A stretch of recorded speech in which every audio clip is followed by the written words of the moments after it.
அலைக்கடலின் நடுவே அலைந்திடவா தனியே படகெனவே உனையே பார்த்தேன் கண்ணே.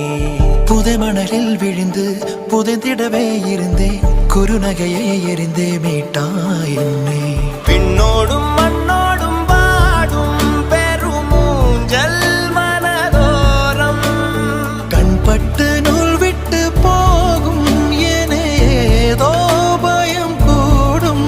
மயில் ஒன்றை பார்க்கிறேன் மழையாகி ஆடினேன். இந்த உற்சாகம் போதும் சாகத்தோ